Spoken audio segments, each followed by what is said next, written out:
Life hack.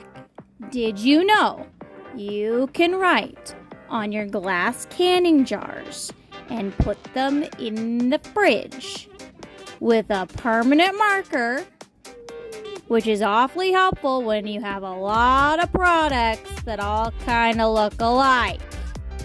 Then you just take it out when you're done and wash it with a little bit of soap, water, and a scrubby, which is really hard to do one-handed, but you get the idea. Boom.